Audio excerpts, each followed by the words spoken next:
Boa tarde, pessoal. Estamos aqui com mais um episódio do nosso Conexão Saúde. Terceiro episódio seguido, consecutivo, né, João? Terceiro episódio. Você tá me aguentando 3 semanas, hein, cara? Por enquanto. Mas você precisa mudar um pouco o seu vestuário. Eu mudei, cara. Como não mudei? Eu tô de roupa nova. Eu fui até ali, troquei de camisa. Você vem dizer isso pra mim? Caramba, você vem 3 dias seguidos com a mesma roupa, eu nunca vi isso. Vai lá. Então, vamos lá. E hoje um assunto muito especial, que é muito curioso, né? Eu acho que muitas pessoas gostariam de entender um pouco mais sobre isso. E nada melhor do que uma pessoa que sabe do que está falando, que é a Joyce Dias, que está aqui com a gente e vai esclarecer, tirar algumas dúvidas, né, num papo meio informal aqui, do que é o autismo. E que o João tem, curiosamente, o irmão dele, né, é autista, e para poder tornar esse assunto mais interessante ainda, né, João?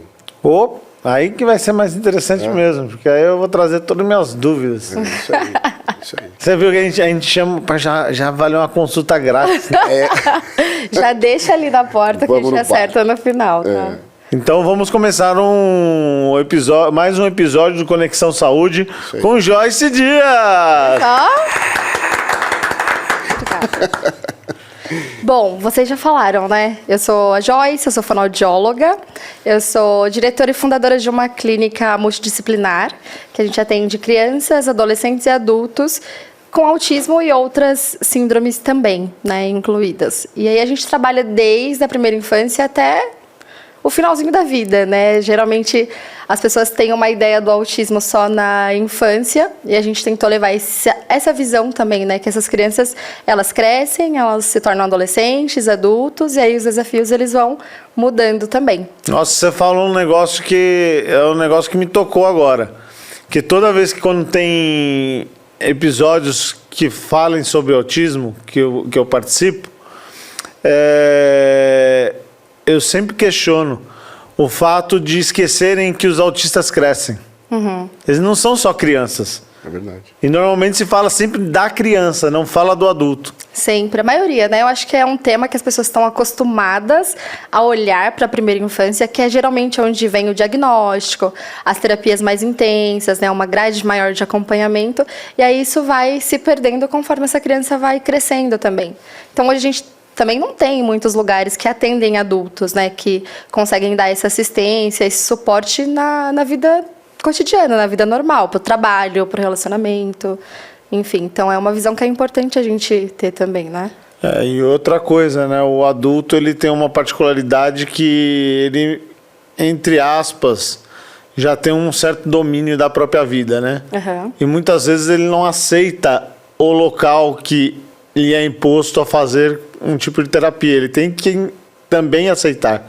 A criança não. A criança vai porque a mãe está levando. Uhum. Né? Então, a confiança do tratamento é um negócio muito importante para o adulto, né? Sim. Não só a confiança, né? Mas a gente está falando muito de assentimento também. O que aquela pessoa quer fazer, o que está tudo bem para ela, o que não é tão desgastante, o que não é tão aversivo, qual que é a realidade dela.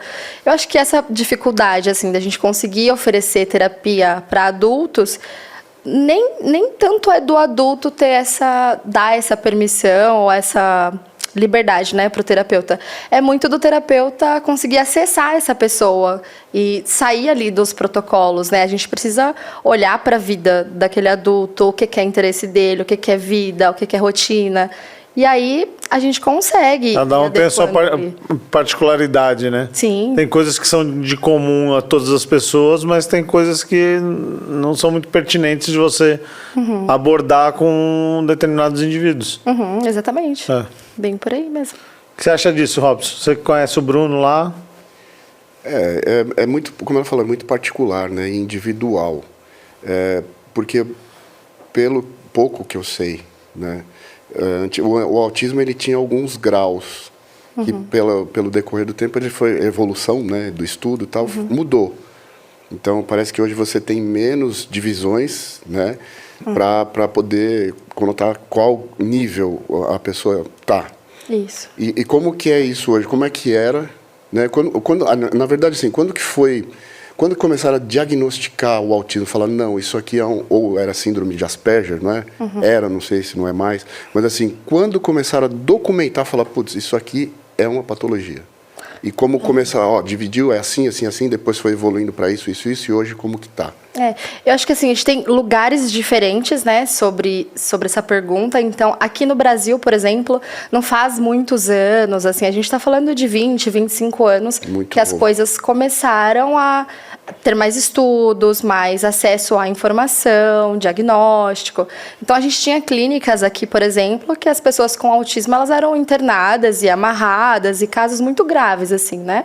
E aí, depois, esse conhecimento, esse acesso à informação foi ficando mais evidente aqui, e aí a gente foi construindo mais isso, entendendo melhor sobre o autismo também.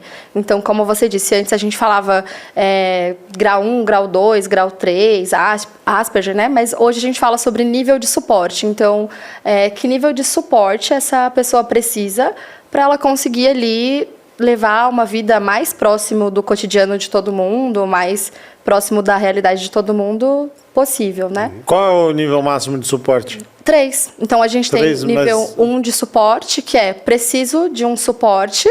Nível 2, que é preciso de um suporte um pouco mais firme, assim. E o nível 3, que é preciso de bastante suporte para todas as minhas atividades ou tudo que eu for fazer, comunicar, enfim. Então, a gente agora entende como nível de suporte, não grau, né? Acho que antes as pessoas confundiam muito isso. Então, grau 1 de autismo. Então, meu filho tem autismo, mas um grau 1 aqui. Nível grau 3, então... Eu acho que não sei, estou falando uma besteira, lógico, porque tem um monte de gente que estuda isso. Mas ter só 3 níveis, eu acho isso tão estranho. Porque é tão diversa o transtorno, né? O espectro. Então, por ser tão diverso, ter 1, 2, 3, eu acho muito... Parece pouco. Né? Parece muito pouco, porque você abrange muita gente em 1, 2, 3. Eu pensei a mesma coisa quando eu vi. Mas é por isso que a gente não pode pensar em todas as características do autismo e tudo que implica o autismo. E é por isso que a gente fala só nível de suporte, né? Porque é isso, é um espectro. Então, tem várias características. Então, eu tenho o nível 1 que gosta disso, essa é a dificuldade dele, e ele não consegue isso. Mas eu tenho o nível 1, que é outro perfil. Então, a gente não está falando de perfil 1, perfil 2, perfil 3, porque senão a gente ia para... Então, mas como que se determina quando se pula de um perfil para o outro, por exemplo? Então, a gente geralmente, né, a gente tem alguns casos que a gente consegue até uma fluidez maior entre os níveis de suporte ali, dependendo, né, do tanto de assistência que esse indivíduo recebe, de intervenção, de terapia, o quanto de habilidade que a gente consegue aumentar, desenvolver ou fazer com que ele adquira ali nesse decorrer, né? Mas não é uma coisa que acontece com tanta frequência. Então, eu vou entrar na terapia, por exemplo, nível 3, vou sair nível 1. É muito particular isso, né? O que a gente sabe é o autismo... Mas dá para mudar isso? Dá para mudar. Assim, o que a gente sabe é o autismo não tem cura, né? Não é uma doença, mas então... Ele transita ali. Ele pode ir de um 2 para 1, ou para o 3... Pode. Vamos dar um exemplo. Então, por exemplo, eu tenho um cliente grau 3 que precisa de muito suporte para todas as coisas. A gente vai começar lá com as terapias, e aí a gente vai com a terapeuta ocupacional, por exemplo, ajudando ali no desenvolvimento das habilidades dele de vida diária, então no banho, troca de roupa, alimentação, coisas que a gente faz hoje, né, com muita normalidade, e aí ele vai conseguindo adquirir essas habilidades ali. Aí o nível de suporte dele vai diminuindo conforme ele vai adquirindo essas habilidades. Então, transitar entre esses níveis é isso, o quanto de habilidade que eu vou adquirindo aqui, desenvolvendo, para deixar de precisar de máximo suporte. Então, não é que eu vou curar aqui, ou vou esquecer isso aqui, ou vai mudar, ou eu vou perder essas características. Não, eu vou conseguindo desenvolver a habilidade ali para ir... É mais ou menos o que acontece com qualquer ser humano comum. Como andar de bicicleta. Você começa sua vida com suporte onde você precisa dos auxílios do seu pai para se alimentar. A partir do momento você já começa a comer sozinho e aí vai evoluindo. Isso. Mas não é uma regra, tá? A gente pode ter indivíduos que vão passar ali por toda a vida no nível 3 de suporte. Sim. E tá tudo bem, né? Tem indivíduos que vão ser nível 1 e tá tudo bem, não vai acabar, né? Não tem um abaixo do nível 1, então agora ele não precisa mais.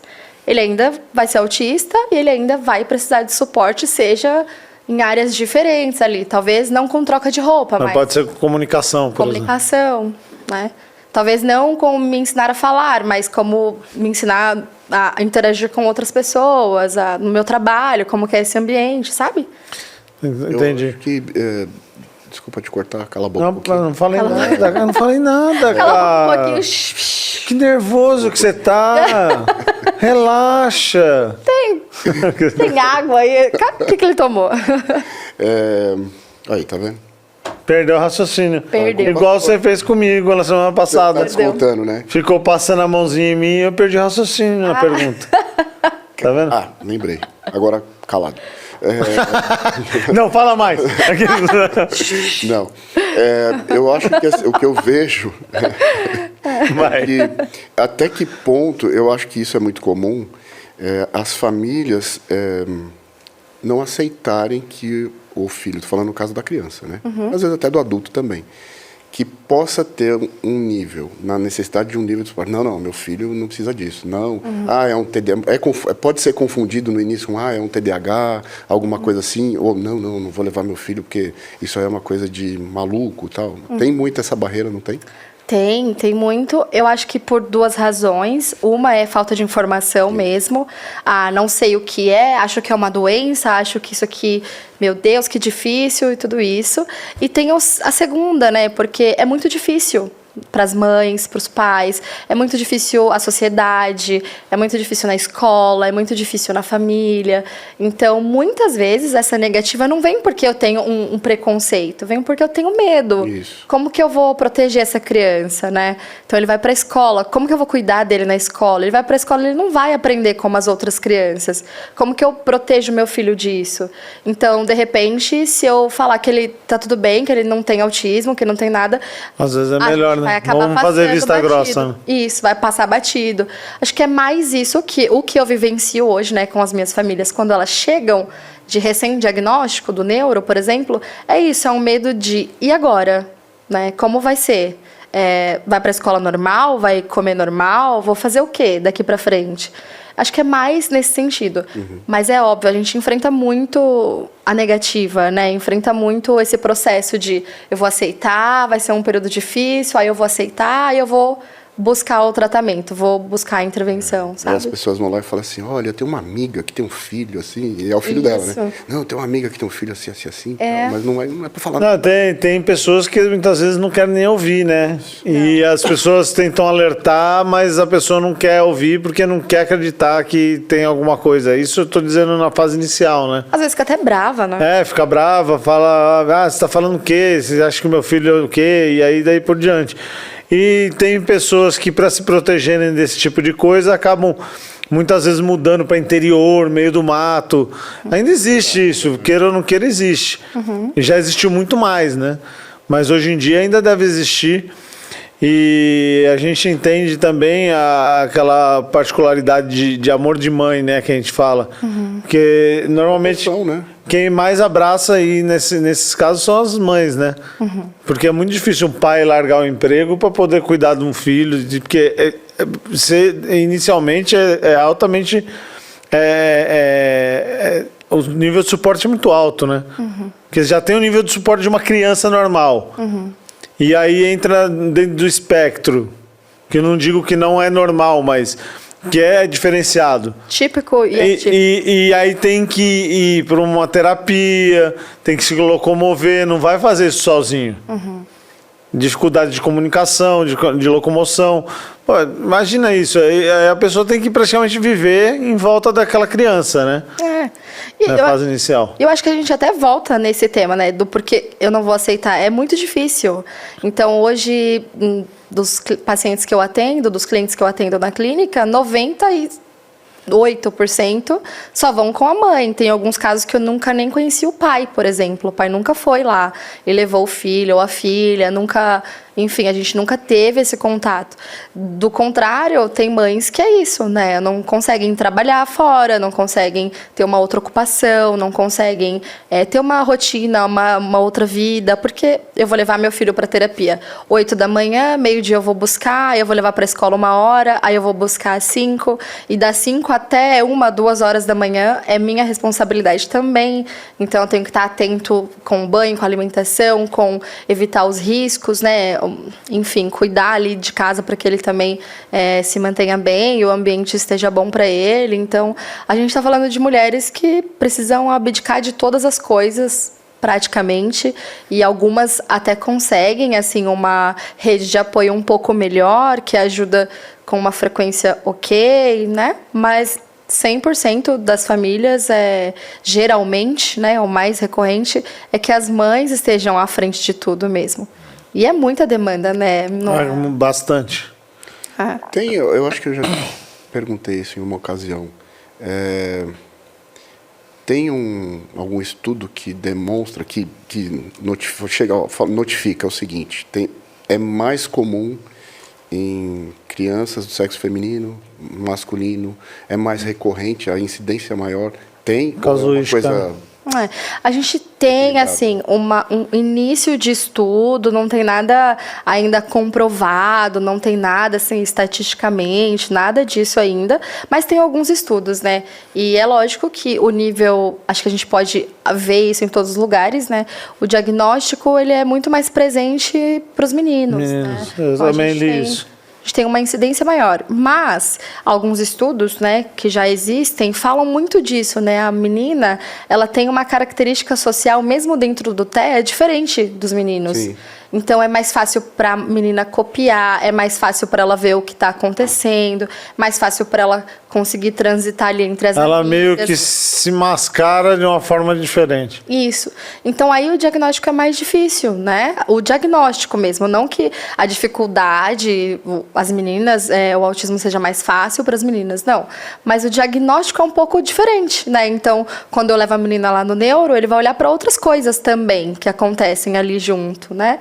Então, tem tudo isso que envolve para a gente não ter tanto diagnóstico em meninas e mulheres.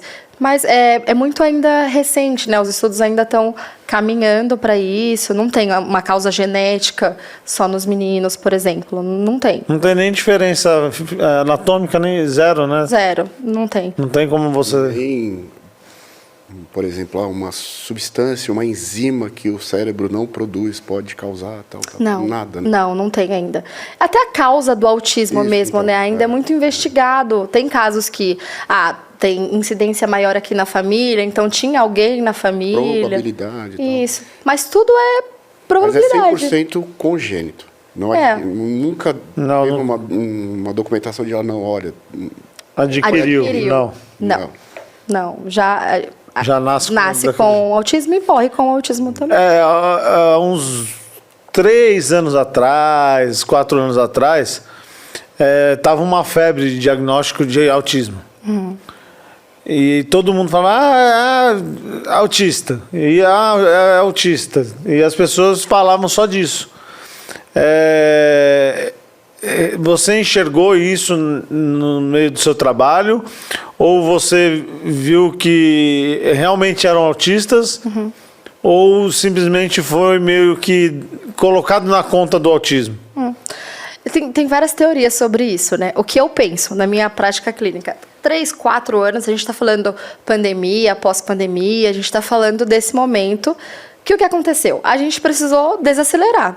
Então, o pai, que não ficava em casa com o filho, começou a passar mais tempo com o filho. A mãe, que trabalhava fora, precisou trabalhar em casa e começou a conviver mais ali com essa criança e começou a ver mais sintomas, começou a ver mais dificuldades, né? E aí, essas famílias começaram a procurar por mais apoio e diagnóstico. Então, não é que teve um boom no autismo e tudo começou dali, nada disso. Não, é que parecia que tudo era diagnosticado com autismo, meio que vamos pôr na conta ali para justificar por que meu filho é diferente. Eu acho que não. Pensando assim, da minha prática clínica, geralmente as famílias que chegaram lá, se não tinha autismo, tinha algum outro tipo de atraso, transtorno do desenvolvimento, tinha. Não estava errado, não era, vamos culpar aqui. É que nem o TDAH, né? Que todo mundo agora fala que tudo é TDAH. Tudo é TDAH. Mas acho que é isso, assim, pensando da nossa experiência clínica lá, né? Chegaram, sim, muitas crianças, chegaram muitos casos, mas chegaram muitos pais e mães que é isso, olha... Passei mais tempo aqui com meu filho e eu vi que ele fica fazendo esse movimento repetitivo. Eu passei mais tempo com meu filho e percebi que ele não fala. Ele só aponta, leva para o que ele quer. E eu não prestava atenção nisso, né? Porque chegava tarde do trabalho, cansado, tinha um pouco tempo ali com a criança. Então, eu vivenciei mais esse cenário. Pode ser que outras profissionais tenham vivido isso de forma diferente. Mas pensando nessa linha do tempo que você falou, 3, 4 anos... Para mim foi mais isso, né? Os pais tiveram mais tempo ali com as crianças, tiveram mais tempo de acesso à informação, tiveram que parar um pouco o trabalho, tiveram tempo de olhar, né, para o lado, e aí conseguiram enxergar ali algumas coisas que passaram, sabe? Tá, agora falando do diagnóstico, como a gente já está meio que já comentando sobre isso, quais são os métodos de diagnosticar para se saber se é um autista ou não? Quando a gente pensa no diagnóstico do autismo, tem algumas coisas que são obrigatórias. Dá para fazer os dois tipos de análise, tanto adulto quanto criança. Eles são diferentes, os testes? Os testes são diferentes, mas assim, as características que a gente vai medir são basicamente ali as mesmas coisas. Por quê? Os sintomas, né, e as coisas que aparecem no autismo, quando a gente vai dar o diagnóstico mesmo na vida adulta, essa pesquisa também é feita com a primeira infância. Então, vamos supor, a gente tem o A e o B lá, né, para ser caracterizado como TEA. Então, eu preciso ter um déficit importante de comunicação e interação social aqui, e dentro disso eu tenho várias outras abinhas aqui. Então, se a criança fala ou não fala, se ela consegue interagir com o outro ou não, se eu tenho reciprocidade socioemocional, se eu consigo te perceber no ambiente, né? Se eu consigo aceitar e perceber o que você está sentindo ou não. Então, dentro desse campo aqui, que o profissional vai avaliar de atraso significativo, eu vou ver várias coisas. E muitas dessas coisas eu preciso ver lá desde o desenvolvimento, né? Desde a primeira infância. A gente consegue pontuar algumas assim iniciais da primeira infância, a gente consegue. Por exemplo, se a criança olha quando é chamada, se ela faz contato visual com outras pessoas, se, por exemplo, ela gosta muito de um item, se ela traz o item para você brincar ou se ela brinca sozinha. Isso é reciprocidade socioemocional. Certo. Então, tem coisas que a gente já consegue apontar em bebês de 9 meses, 10 meses hoje. Então, é basicamente em torno disso na primeira infância. Se eu consigo dividir um brinquedo, como eu brinco, né, com esses brinquedos. Se você usa o brinquedo de forma a ser o brinquedo, né? Isso. Se eu uso o carrinho assim, ou se eu viro o carrinho e rodo, né, a roda. Então, tem muitas coisas que dá pra gente observar na primeira infância. E aí a gente gira em torno disso para o diagnóstico, e aí a gente vai para outra área, que é se eu tenho comportamentos restritos e obsessivos com algumas coisas. O que é mais comum que a gente vê? Então, crianças que gostam muito de dinossauros, crianças ou adolescentes, adultos que comem a mesma coisa. Mas isso aí é difícil, né? Porque tem criança que foca numa coisa. Eles têm esse hiperfoco comum, né? Algumas crianças. Tipo, só falar de dinossauro, aí depois de um tempo só fala de futebol, e depois só fala... Mas percebe, né? Sobre o autismo é isso, porque o autismo a gente não está falando de características que eu não tenho, que o Robson não tem, que você não tem. Todos nós temos essas características. Sim. Então eu tenho alto interesse por alguma coisa, é meu hiperfoco. Você deve ter algum, o Robson deve ter outro. A diferença do autismo para as pessoas típicas é o quanto esse interesse meu atrapalha para o ganho de outras habilidades minhas. Então, o autismo não é uma coisa assim que ninguém mais tem, só eles. Não, eles têm é a mesma coisa, só que em proporções muito diferentes. Então, por exemplo, eu posso ter uma criança que gosta muito de dinossauros, uma criança típica, mas nasce. Ela se comunica bem. Então você já percebeu que não tem muito... Eu posso trocar o dinossauro, eu vou passar por uma loja de dinossauros, eu vou olhar e falar, ai, que legal, mas eu vou conseguir ir embora numa boa, não vai atrapalhar ali a logística, não vai atrapalhar, né, meus pais me conduzirem para outra atividade, por exemplo. Eu não vou parar tudo e me colocar em risco por conta de um dinossauro, por exemplo, né? Então existe o mesmo interesse do dinossauro, só que o nível é diferente. Então, uma criança que gosta muito de dinossauros, se ele passar por uma loja cheia de dinossauros, nunca mais você tira de lá. E para tirar vai ser um pouco difícil. Pensando na criança típica, dá para você fazer alguns acordos ali, pegar um e ir embora, falar que outro dia compra, na volta a gente pega. Então, é mais nesse sentido, sabe? Você viu de onde surgiu? Na volta a gente pega, né? Não desde hoje. lá. Eu tenho dinheiro hoje. Agora, um mito ou verdade, né, que eu ouço muito. Todo mundo pode ter um grau de autismo? É um mito, mas é o que a gente falou. Você pode ter características. Características, né? É que você tem que juntar um grupo de características para falar, não, todo mundo tem um grau. Já ouvi várias pessoas falando. Na verdade não é o grau, né? O grau é quando você está dentro do espectro, né? Isso. Você tem características, né? Você pode ter características, você pode ter uma identidade, você pode falar, eu sou autista. Por exemplo, a gente está falando um pouquinho do seu irmão. Posso usar como exemplo? Pode, à vontade. Então, vocês identificaram muitas características, muitas coisas. Ele fez essa intervenção por muito tempo, mas ele ainda não tem o diagnóstico de TEA, né? Então, por exemplo, ele tem muitas características, ele tem a identidade do TEA, ele tem... Vocês olham e vocês falam, olha, é autismo, mas ele ainda não tem o diagnóstico.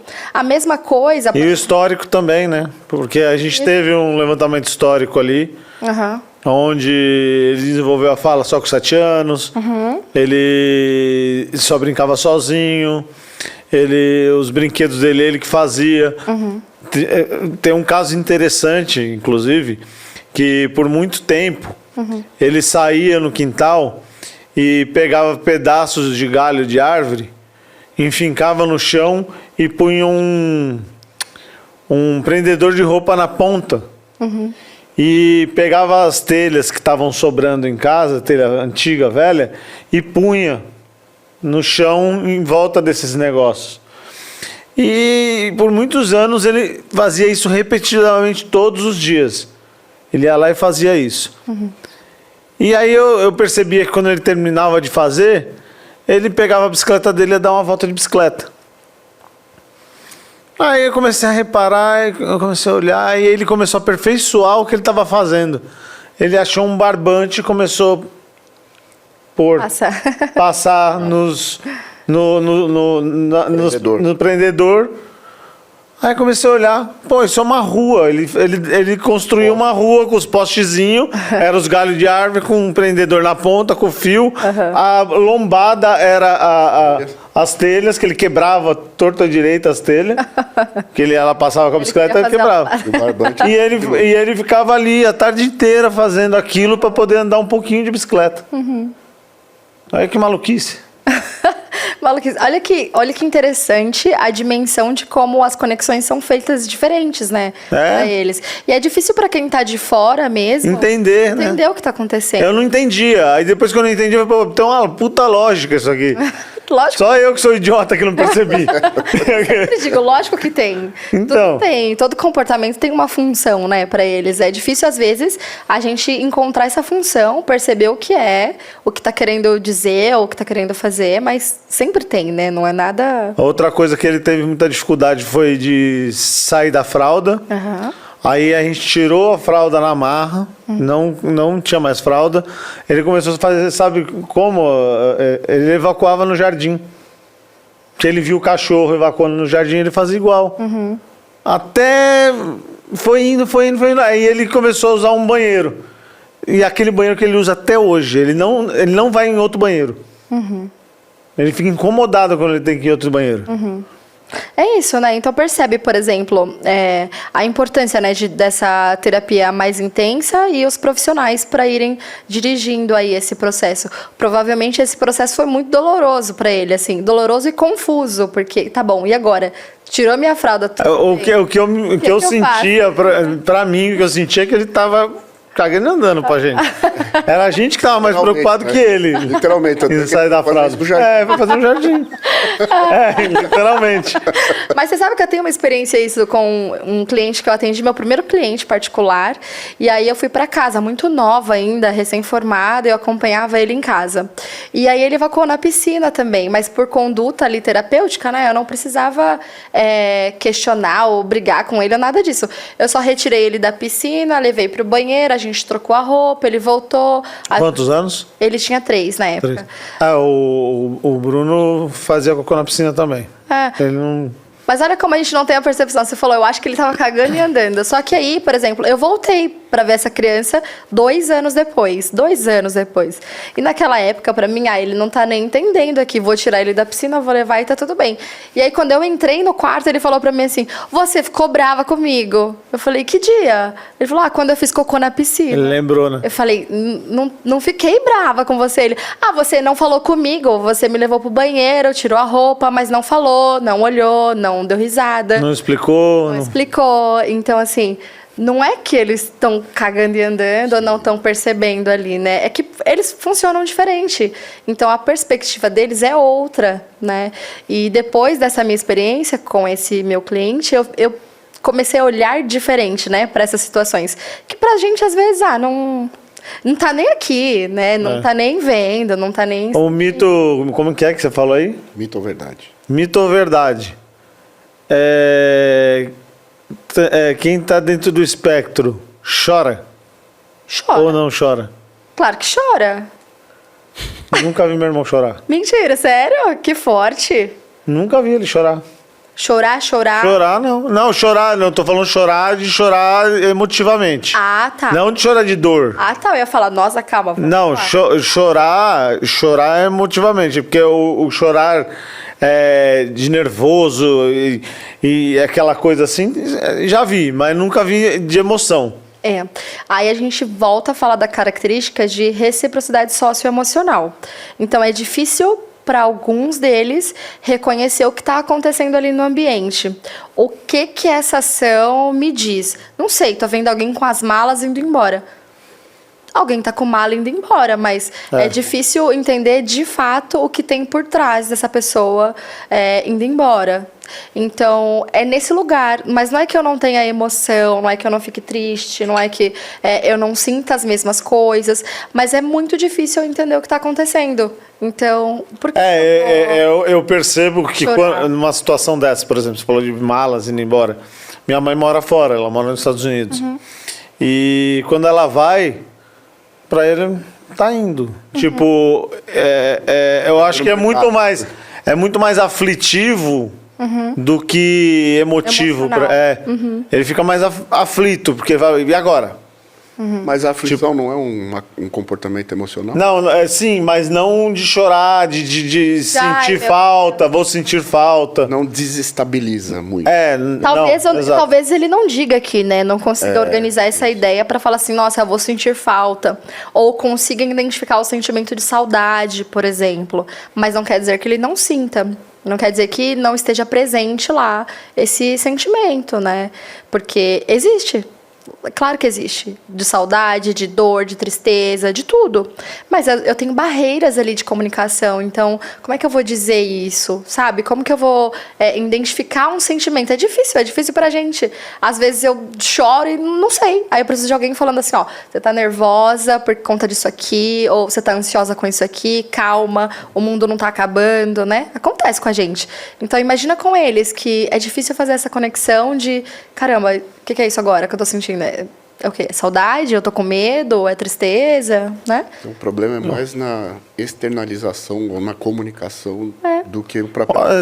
Eu acho que também no entendimento, né? Do que tá acontecendo. E na identificação. Na consequência que isso vai gerar, né? Também, às vezes. Porque vamos supor, falando em terapia, né? Quando eu tenho uma criança lá, eu vou ensinar para ela o reconhecimento das emoções e sensações. Mas eu vou ensinar assim, olha, quando um colega pega o seu brinquedo sem você querer, o que você sente? Raiva. Quando você cai e machuca, o que você sente? Dor. Então a gente vai ensinando assim. Mas essa criança, ela vai crescendo e é óbvio que tem algumas situações que atingem ela de uma forma que a gente não consegue prever em terapia, né? Não dá para dizer o que vai exatamente acontecer na vida dela, porque cada uma vai experienciar de uma forma. E aí ele até reconhece, assim, se eu colocar um emoji lá, todos os meus pacientes falam feliz, triste, bravo. Isso aí ele consegue também, né? Mas aí associar o que é a imagem do sentimento, essa conexão, é muito difícil, né? Sim. Então, se a Joyce me falar que eu fico feliz quando eu ganho bala, toda vez que eu ganho a bala, eu vou falar, eu tô feliz, né? Mas... sem saber o que quer dizer. E eu reconhecer depois, né? Como que é? Por exemplo, o que eu vejo, assim, é um fato também que aconteceu e não foi tão faz tempo, foi um pouco recente, não tão recente, mas foi recente. O falecimento do meu pai, né? Uhum.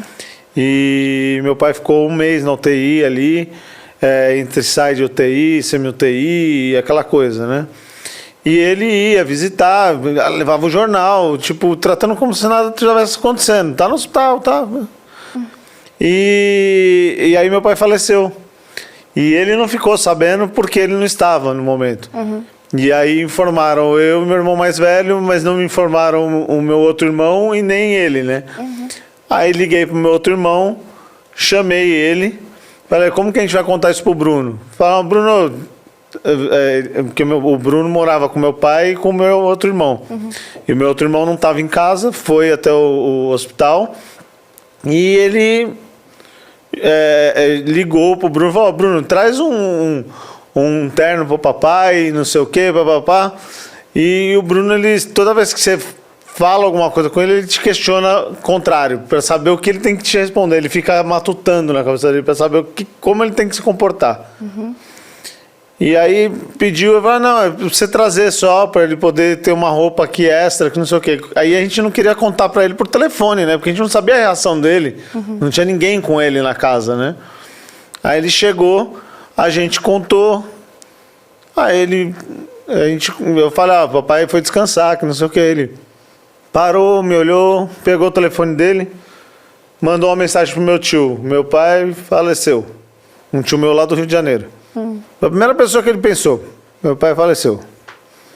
E tipo, ficou nessa. Uhum. Foi embora pra casa, junto com meu outro irmão, né? Uhum. Aí meu outro irmão falou, quando ele chegou em casa, ele ligou o computador na hora e começou a escrever.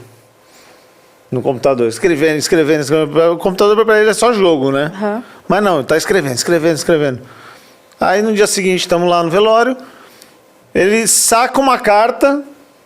Ele escreveu uma carta. Genial. E não tinha nada ali, tipo, emotivo na carta. Era ele contando a história de vida dele com meu pai. Uhum. Eu nasci em tal ano, conheci meu pai me levava para a escola em tal ano, e datando tudo. Uhum. Como ele conseguiu expressar. Aí ele foi lá e leu para todo mundo. Emotivo pra caramba, eu choraria. Não tem. Muito. Então, mas para ele, assim, ele tava contando a história de vida que ele teve com o pai dele. Aham. Tudo, assim, ele deu... É o jeito dele de se expressar, né? E é muito, isso que ele fez é muito, imagina. É muito. São coisas que a gente, de repente, trabalha a vida toda para um cliente conseguir ter essa habilidade de lembrar o que ele fez, contar eventos passados, associar ali a situação. Então, olha que habilidade legal, porque geralmente você falou, papai descansou. Então, eles são muito literais, né? Se eu falo para alguns clientes meus, papai descansou, ele vai pensar, tá cansado. Vai entender como se tivesse de dormir. E aí, olha que legal. Você falou dessa forma, ele conseguiu associar e ele foi lá e a maneira que ele conseguiu dizer, caramba, tô sentindo aqui que eu perdi alguém que é muito importante. Como eu posso dizer que ele é tão importante para mim? Vou contar a nossa história, né? Vou falar o que eu já vivi com ele, vou dizer algumas experiências que a gente teve. É que nós, quando a gente vai se expressar e falar das pessoas, a gente consegue falar muito mais do nosso sentimento, do que a gente está pensando, ou não. Mas era para a gente conseguir mais. E aí fica mais fácil, né, da gente criar esse enredo. Mas quando eu não consigo criar um enredo, eu não consigo comparar, eu não consigo colocar mais coisas, só de eu relatar é muito grande. Nossa, então... E como que foi a reação de vocês? Todo mundo desmanchou, né? Uhum. Ele leu? Leu, ele que leu. É muito emotivo. Ele que leu. É muita emoção, é muito sentimento. Nossa.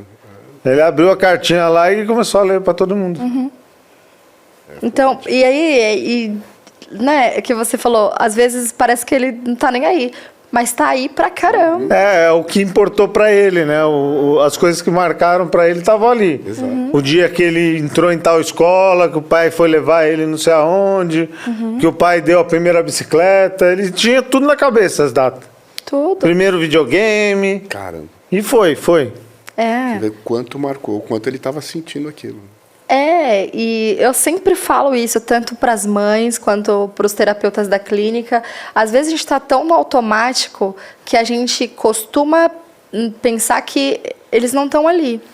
Então, para nós, por exemplo, na clínica, é inaceitável a criança estar na clínica e o terapeuta estar no celular, por exemplo. Aquilo ali é muito importante para a criança. Ela sabe que você está no celular e que você não está ali com ela. Ela sabe. E aí essa é a lembrança que ela vai ter sobre você. Eu tava lá e, né, a pessoa não tava. E tem uma coisa, uma curiosidade assim, né? Que todo mundo acha que o autista ele tem que ser tratado assim de uma forma como se ele fosse intocável. Não pode fazer isso, não pode. Não é. É aquela coisa assim, não, eles querem ser tratados normalmente. Você brinca, você tira o sarro, que não sei o quê. Não é uma coisa assim? Isso, se diverte. Nossa. Mas muitos ficam assim, não pode Mas fazer isso, não pode falar isso pra ele. Depois não é isso. Sim, mas meus clientes, eles passam perrengue. Ué, vai ter que fazer também. Sujou? Vai limpar. Quer fazer piada? Então vou fazer com você também. E eles têm essa percepção, óbvio que eles têm. Tinha um outro cliente meu que ele não falava que ele era autista, ele falava que ele era artista.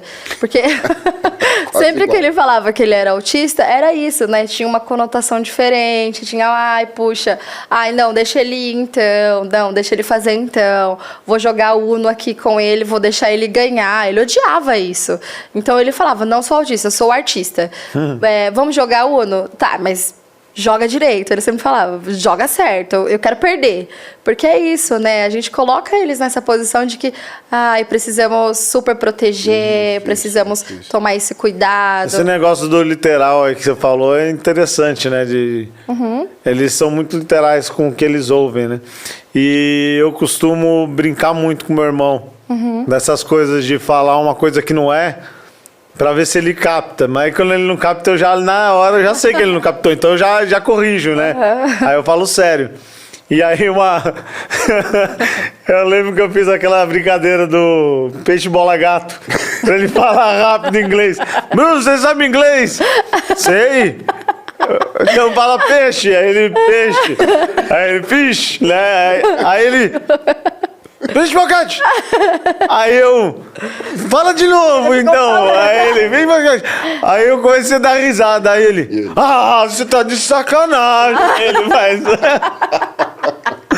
Mas, tipo, foi muito hilário que agora ele não cai mais nessa. Não, ele não cai mais porque agora ele já entendeu. Já construiu que aquilo é uma piada. Não, mas ele ficou bravo que ele... Não, isso é sacanagem! Muito bom, né? E eu perdi o vídeo que eu fiz, porque eu tava filmando ele, mas há muito tempo atrás os celulares não transferiam as coisas, era encheção de saco. Aí eu perdi o vídeo. Puta, eu precisava ter esse vídeo. Ele falava assim, ó, sério, olhando pra mim. Concentrado. E tem outros, né? Outras piadas que eu faço, que ele... você vai onde? Eu vou pra China. Mas você tirou o passaporte já tá com visto? Eu falei, não, eu tô brincando, Bruno, não vou pra China. Sabe? É muito literal, Eles são muito literais em tudo, né? E uma vez eu assisti um filme no qual tem uma cena bem engraçada também. Deixa eu tentar lembrar o nome do filme. Adams, eu acho que chama. Já assistiu esse filme? Mais fácil o Robson lembrar. Adams é um filme de um autista que ele é Asperger, né? Não é nem o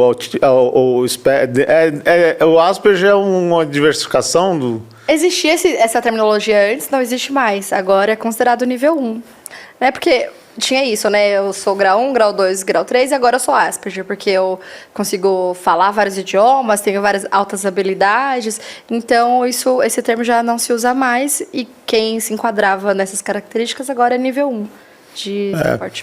Então, ele estava como nível 1, então, e ele trabalhava numa empresa a ver com tecnologia, que o pai dele era amigo do dono da empresa, na época. Ou vamos chamar Adam, Você já assistiu esse filme? Ah, tá. Então, mas o filme Adam... falado, tá? A primeira coisa que ele falou, tem um filme que chama Adam. Falou Adam, Adam. Que horror. Eu falei Adams, é Adam. Não pega, não foca mais nele também, Não, de raiva. Aí já cortou a câmera lá. Só deixa a voz. É Adam. E esse filme estava em várias plataformas, agora você só acha ele pago. Não eu fui procurar de novo e só achei, acho que na Apple TV, pagando para assistir. E ele trabalhava nessa empresa e acontece exatamente uma coisa que ele mora junto com o pai dele, só ele e o pai. O pai falece, ele fica com a casa. Só que, nesse mesmo período, o dono da empresa começou a passar uma puta necessidade e precisou despedir o filho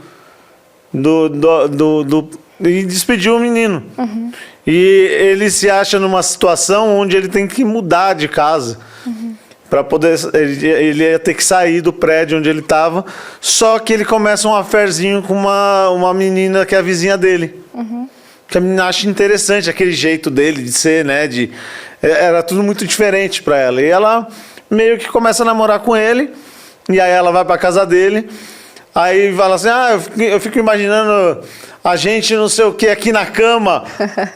Aí ele olha assim, não, tipo, ela fala, não, só eu e você, porque parecia que tinha mais uma pessoa junto, sabe?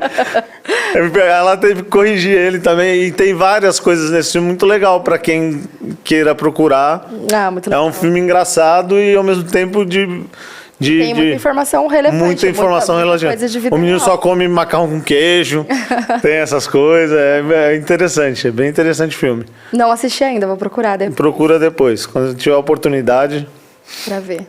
Tem muitos filmes legais, né? Tem muita coisa legal, assim, que dá pra gente... É que é isso, a gente precisa observar. Esse que você tá relatando parece muito mesmo vida real. Mas a gente vê muita coisa, assim, né? O autismo muito bonito. Sim. O autismo muito fácil, né? O autismo... É que tem os autismos mais pesados, né? Tem um outro legal, desculpa te cortar, Qual? só pra não perder aqui. Eu não lembro o nome do filme. Mas é assim, já é um jovem... E ele, se eu não me engano, ele trabalha na recepção de um hotel, ou uma pousada, alguma coisa assim. E ele fica na recepção e ele fica olhando as câmeras. E ele presencia um assassinato na câmera. Então ele vira uma testemunha, e a polícia vai tentar investigar, né? Aí leva ele para a delegacia, tal, para ele dar depoimento. E assim, é bem legal o filme também. Então ele fica naquela coisa, assim, fala, não fala, o jeito que ele fala, o comportamento dele, do que ele Será viu. que eu falo? É muito... Mas é aquele negócio, será que não vão invalidar o discurso dele pelo fato de... Série de coisa, mas a realidade é essa mesmo. Vocês já assistiram O Contador? Não. É muito legal esse filme também, é bem próximo da realidade, assim. Também é um cara com autismo, ele, né... Nível 1, se a gente fosse classificar ali. Ele tem altas habilidades também, se forma, né, é contador, enfim, tem uma vida. E aí tem todo um cenário caótico que acontece em torno dele, assim, da família, de bandidos e furtos. Ben Affleck, né? É com o Ben Affleck. É muito legal, né? E aí ele vai e desenrola tudo isso e busca e sabe quem é. E aí no final do filme ele tem uma assistente, assim, o filme todo, que fala com ele onde ele tá, não sei o quê, quem tá vindo, faz os comandos assim, né? Do carro, telefone, tudo. Tudo que ele precisa ele liga, ela já resolve tudo. E aí no final do filme mostra que essa assistente virtual dele também é uma autista que tá numa clínica lá, não sei na onde, que não fala também. E ela usa os meios digitais de comunicação. É muito legal esse filme também de assistir, né? Eu gostei. E é dentro, assim, da realidade. O Pedro tá revoltado lá dentro. Fala aí. Pedro? Qual é? Ele falou que ele sabe o nome do filme do Robson, mas não vai falar só de raiva. Não fala, Pedro. Não Você fala. caçou aí? É esse mesmo, né? Fala pra ele, fala você. Então é isso mesmo. Mas é isso mesmo, né? O Recepcionista, é o nome do filme. Legal. O Recepcionista? Muito legal, é isso aí. Obrigada, Pedro, pela informação. Valeu, Pedro. Valeu, Pedro. Pedro te salvando. Ele falou, não vou falar só de raiva. Agora, assim, vou falar um pouco da parte de atividade física. que talvez... isso aí interessante. Como é que funciona, quais os benefícios, como é que funciona a parte mecânica, cognitiva, a importância da prática da atividade física, qual tipo de atividade física é legal para a criança do espectro, ou, enfim, o adulto, se muda, né, de um para o outro. Como é que você vê isso? Como é que você inclui isso no tratamento dos seus pacientes? A prática de atividade física é fundamental, assim, também para avanços, inclusive, em outras áreas, né? Quando a gente está falando do espectro. E aí, cada caso é um caso, assim como os seus alunos também, cada plano lá é um, né? E no autismo isso não muda. É claro que as crianças, geralmente, elas são inseridas nesse cenário de atividade física no autismo desde da infância, né? Desde a primeira intervenção. E aí a gente vai falando de níveis ali também, vai subindo. Então, eu começo lá no fortalecimento, enfim, né? Não é minha área, assim, muito. Mas a gente vai pensando sobre isso. E o esporte, ele ajuda, inclusive, na fonoaudiologia, por exemplo. A fono é uma questão motora, a fala é um ato motor, né? E, às vezes, eu não tenho ali um paciente que tem esse planejamento motor tão bom. Então, a prática de atividade física ajuda, por exemplo, o global geral, né, o motor geral, motor global, e, consequentemente, me ajuda também na organização de fala. Então, pensando nessa parte de atividade física, a gente tem intervenção mesmo de educador físico, a gente tem psicomotricista, que também trabalha muito dentro disso, né? Você entrou nessa do psicomotricista. O que eu enxergo, o que eu vejo assim, acontecendo assim, quando eu vejo autistas, eles não são muito coordenados. Eles têm dificuldade. Não é um movimento mais robotizado, mais explosivo, mais... Não é um negócio fino, né? Não no geral. Muitas crianças têm essa mas tem atletas, por exemplo, se você colocar um autista para treinar tênis, ele vai ser bom? Vai sim. Vai. É isso, porque a gente está falando de níveis diferentes, pessoas diferentes, características diferentes. Então, eu tenho um cliente, por exemplo, que ele vai para academia. Ele tem um educador... Não, academia eu entendo, porque é um negócio mais sistemático, assim, né? Mais ninguém imagina, por exemplo... Travado. É difícil as pessoas pensarem, por exemplo, no autista mandando um treinão de perna. Ele manda e tá tudo bem. Não, treino de perna eu entenderia. Eu não consigo, não. Não, eu tô dizendo assim, tipo... o que eu queria... esportes um pouco mais refinados, assim, que... porque a academia, você tem um aparelho onde você está estabilizado e você executa um movimento. Isso daí eu entendo, porque é o básico. Mas agora, quando você precisa de um esporte, você precisa de um raciocínio que não te trave. É porque te envolve outras características. Não só, por exemplo, você falou, vou ficar no aparelho fazendo força. Não, você tem o tempo de reação de movimento, a percepção, visão panorâmica, planejamento, reflexo, tal. Então, assim, envolve várias características para desenvolver aquela atividade. Eu queria chegar num outro ponto. Qual? Por exemplo, você vai jogar um tênis, você tem que raciocinar de um modo livre para que você faça a atividade funcionar. Isso. No qual você tenha que ganhar, competir com alguém. Então você vai ter que mudar o seu jeito de ser. E muitas vezes eles são metódicos. Eles acham que fazendo sempre igual, eles vão conseguir ter êxito. Mas no tênis não é. Se o cara vê que ele está sempre fazendo aquilo, uma hora ele vai corrigir o movimento dele e vai matar a jogada dele. Aí ele vai continuar fazendo aquilo. É isso que eu queria entender. Entendi a sua percepção. Faz sentido o que você está falando, mas a gente precisa, urgente, pensar que eles são diferentes. Então, eu vou ter clientes que vão jogar tênis, vôlei, basquete, mas eu vou ter clientes que não vão saber quicar a bola. Então, são habilidades muito diferentes e depende muito do cliente, do caso, da história física, do progresso que ele teve, de como são as conexões ali. E aí você, por exemplo, quando pensa desses esportes de uma forma que é mais livre, na verdade é porque você já tem essa memória, né? Você já programou, seu cérebro já sabe como é que funciona, como tem que pegar, como não. Mas você aprendeu isso. E aí a mesma coisa, uma vez que eles são expostos e eles vão aprendendo sobre isso, entendendo como funciona, eles têm total potencial para desenvolver qualquer habilidade, qualquer esporte, qualquer profissão, qualquer coisa. É claro que eu não estou dizendo aqui que todo mundo que está no espectro vai conseguir fazer um esporte que exija um pouco mais de refinamento motor. Não vai, mas existe sim a possibilidade. Não é assim, você nunca vai ver um autista nas Olimpíadas, você nunca vai ver um autista num time profissional. Não digo isso, mas, que, por exemplo, se você pegar um arco e flecha, não vai limitar em nada. Ele sabe que ele tem que acertar o alvo e que ele tem que levar isso e aquilo em conta. Mas quando você está competindo contra alguém diretamente, essa pessoa está criando estratégias para te vencer.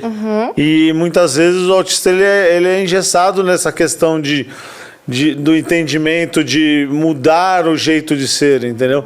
É que nem, como sempre é a mesma coisa, acordo sempre no mesmo horário. Essas coisas também devem influenciar na cabeça deles no jogo, entendeu? Pode ser que sim, mas tem casos que não. São percepções diferentes, né? Então, por exemplo, eu posso ter... Tem um que tem, outro não tem esse tipo de... Eu, por exemplo, teve um dia que eu estava super triste no consultório, eu atendi, 10 clientes e ninguém falou nada, mas eu tive um cliente que falou, você tá triste hoje, tá tudo bem? Então, eu percebi o outro ali, percebi que tinha uma coisa errada, então não tava tudo bem, tava acontecendo alguma coisa. Eu acho que a gente caminha muito para isso, né? O autismo, todo mundo é assim e não vai ter essa habilidade e vai ser difícil perceber. Eu tenho clientes que comem tudo, coisa que eu não como, põe um brócolis no meu prato, eu quase morro, mas eles comem. Então, nem todos eles têm rigidez alimentar, nem todos eles têm seletividade. Tem aquela hipersensibilidade auditiva, por exemplo. Nem todos eles. Então, a gente por sinal, meu irmão adora bomba. Ele adora estourar um rojão, ele fica maluco, ele quer ver, né? Ele quer fazer, ele quer acontecer bateria de fogos, ele quer comprar. Ele é piradinho com esse negócio de bomba. Aí você vai se deparar com outras crianças que não conseguem ouvir a porta batendo, por exemplo. Né? Então não é igual, e aí eles podem sim desenvolver qualquer habilidade, qualquer outra coisa. Lógico que a gente está falando que para isso acontecer vai ter que ter um trabalho socioemocional, vou ter que ensinar a perder, ensinar a ganhar, vou ter que ensinar várias coisas que pra gente é normal. Joguei uma bola aqui, perdi, tá bom, mas vida que segue. Talvez para alguém dentro do espectro não, né? Eu vou ficar com aquele pensamento repetitivo por muito tempo, perdi, ou o perder pode desencadear lá outros comportamentos mais desafiadores. Então, o trabalho é de outra perspectiva quando a pessoa tem as habilidades que pode, motoras, né? Que pode a gente está falando, como eu disse hoje não, né? Semana passada.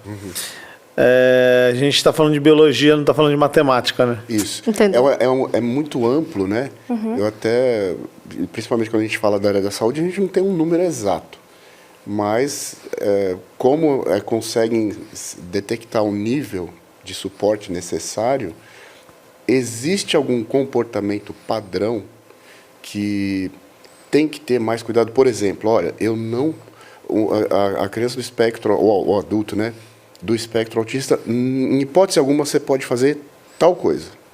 Existe alguma coisa pontual que você fala assim, não, isso não pode fazer. Ou pode, não, isso aqui você tem que fazer que isso vai ajudar. Não, isso você não pode fazer. Fala uma coisa pra mim que fazem com você que te deixa muito irritado. Interromper quando você tá fazendo pergunta. Mas você me ama, por isso que você não reclama. Não, vai, bora, fala uma coisa que te deixa irritado. Mastigar perto de mim. Mastigar. Você tem problema com alguém mastigando perto de você? Não. Eu também não tenho. Nossa, qual é o meu nível? Calma. Por exemplo, eu odeio que fale me tocando. Tem gente que... Isso é sensorial? Fala tocando. Mas tem bastante gente que tá dentro do espectro que também não gosta de toque. Mas onde eu queria chegar lá? Você vê que a pessoa fica incomodada. É individual. É individual. Esse é o raciocínio. Mas eu só queria saber se tinha alguma coisa que é um comportamento padrão. Entende? Padrão para todo mundo. Não tem um comportamento padrão para todo mundo. A gente pensa numa... Contato visual. Todos têm dificuldade de contato visual? Não. A grande maioria, sim. É uma característica que é muito evidente em uma porcentagem dos casos. Mas eu tenho clientes que falam comigo assim, é o oposto. Faço muito contato visual. Não, é que tá apaixonado por você, só pode. Eu vou perguntar, vou falar, e aí, o que tá acontecendo? Porque normalmente o autista, ele não sabe onde pôr as mãos e abaixa a cabeça, né? Não, normalmente é isso. É uma grande incidência. Ou vai desviando. Ou vai assim. Acontece. Mas assim, é isso. Grande maioria não faz contato visual, mas eu posso ter. O que faz? Faz, Eu acho que essa é a regra, sempre pensar como individual e não pensar como é assim, todo mundo vai ser assim e esse é o padrão do autismo e todo mundo não gosta de barulho e ninguém gosta de que toque e enfim, sabe? Cada um, é difícil, né? Como que o esporte ou atividade física influencia no dia a dia? Imagino eu que talvez deve melhorar um pouco a ansiedade de que está dentro do espectro. O quanto que isso é importante se ter, porque deve ter um monte de autista que não faz esporte, nem atividade física. O quanto que é importante isso? Pro autismo? Vamos pensar no esporte. Tudo que é benéfico pro autista. Fora o que já é pra gente. Fora o que o convencional, né? Mas vamos pensar agora no esporte de uma outra perspectiva que é importante pro autismo. Então, por exemplo, pro autista é muito difícil entender o minha vez, sua vez. Troca de turno, né? Eu faço uma vez, eu falo, depois você fala. Eu jogo, depois você joga. É muito difícil. É muito difícil o segmento de regras, de jogo, instrução, né? É muito difícil eu ter disciplina em alguma coisa, ou tô brincando com isso aqui, quebrou, não quero mais, vou para outra aqui. Pensando no esporte... Você jura que é assim mesmo? Aham. Mas é quase todos, a maioria? Grande maioria. É como o meu irmão tá fora do... É que a gente traz... Porque ele põe umas regras para minhas filhas que eu fico absurdo. Então, mas aí essa é a rigidez dele, tá vendo? Mas essa é a rigidez dele. Mas, por exemplo, se você chegar lá e falar assim, ó, agora essas são as regras. Você põe seu sapato lá, agora você vai pôr... Não, só ele tem regra. A gente não pode ter regra para ele. Então, exatamente, o segmento de instrução... É a individualidade que ela tá falando. Não, mas é a mesma perspectiva. É que ele tá colocando regra pro outro. Mas Isso. se colocar regra... Nele, ele não gosta. É a mesma coisa. Ele nem obedece. Exato. Se você pôr regra nele. Segmento de instrução, isso, né? Reciprocidade, troca de turno, esperar a minha vez, esperar a sua vez. Entender que eu tenho que ter um comportamento para eu ter um resultado. Então, o esporte, a atividade física, ela me ajuda também dessa perspectiva, além de todo o outro desenvolvimento motor. Então, o professor vai falar lá para mim, ó, é 10, você vai fazer 10 e vai fazer 10. Então, eu vou ensinar lá que ele vai fazer 10 e depois ele vai acessar alguma coisa. Você vai jogar uma vez e eu vou jogar outra vez. Tá bom? Depois do esporte, isso vem para a mesa de terapia. Então, ó, agora você fala, depois eu falo. Agora você faz isso, depois você ganha. Então, muitas habilidades ali que são adquiridas no esporte também vão para a vida diária em outro contexto ali, né? Então, eu aprendo a esperar, contar até 10, eu aprendo a fazer a repetição, eu aprendo que alguém vai dizer o que eu tenho que fazer e eu vou fazer. Eu aprendo que no futebol tem regras, então... Isso é escanteio, isso é pênalti, isso é aquilo.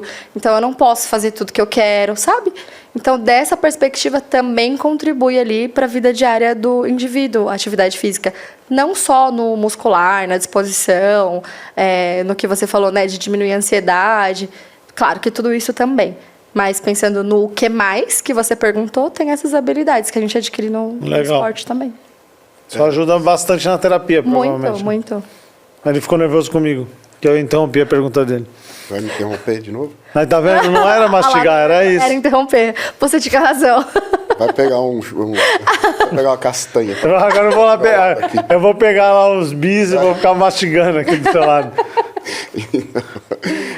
Saindo um pouco. Agora eu já sei o que eu vou fazer. Olha lá, começou, fez de novo. Nos próximos episódios eu vou trazer umas comidas, eu vou deixar aqui. A hora que você começar a falar, eu vou abrindo, aí eu mastigo. Beleza. Eu ouvi o que você falou também. Você não gosta que te toque, né? É. Não, eu falei do meu irmão. Seu irmão? Isso é qual é? E o que? Eu não sei, vocês não me perguntaram. O que você Ela gosta? não gosta que não toque. É, eu não gosto. E você?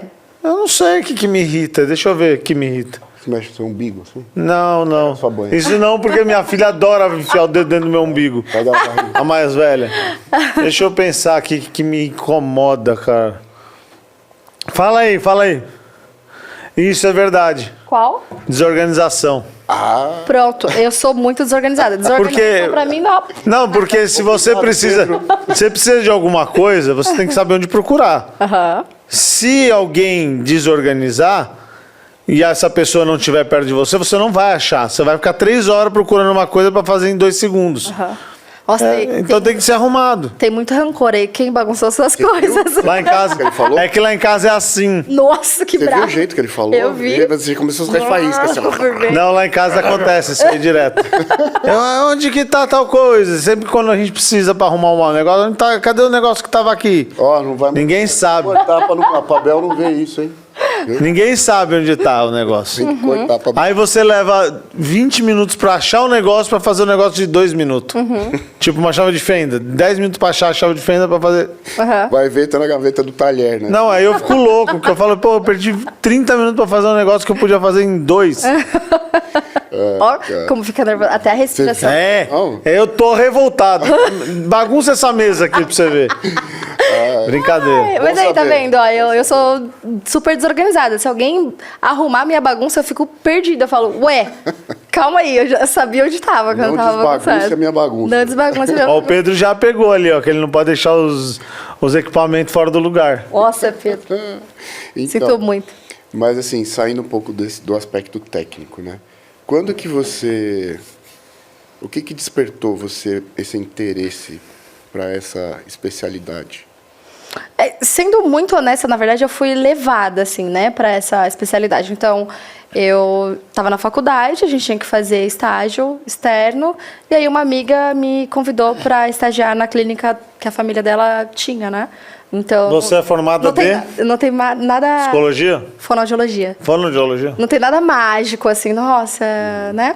Mas, quando eu comecei a atuar, eu percebi o quanto que, na verdade, eu não sabia nada sobre pessoas, né? Sobre a vida das pessoas, o que importava para as pessoas.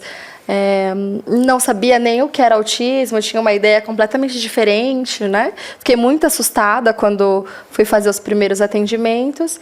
E é isso, depois... Você pegou uns com bastante suporte no começo? Bastante, sempre com bastante suporte. É bom para ganhar experiência, né? Muito bom, muito bom. Mas é isso, aí você vê essa realidade e eu acho que pra mim o que mudou foi... Nossa, eu reclamava demais, né? Da minha vida, das coisas que eu tava tendo que enfrentar ali, era só um ônibus. Das pessoas que mastigam do seu lado. Era só alguém me tocando, sabe? Mas acho que esse lugar. E aí, quando você começa a ver, por exemplo, você falou, né, que seu irmão escreveu uma carta, tudo.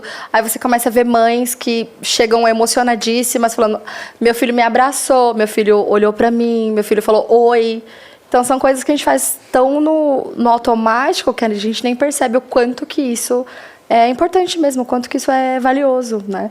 Então, acho que foi esse lugar onde virou a chave e aí eu falei, é isso, eu não sei fazer outra coisa tão bem quanto isso, com tanto amor, com tanta vontade, sabe? Acho que é esse lugar. Mas aí também tem uma coisa que é um fator, né, que é difícil. Eu acho que é inevitável, né? Porque você lidar com... No seu público é 90% criança.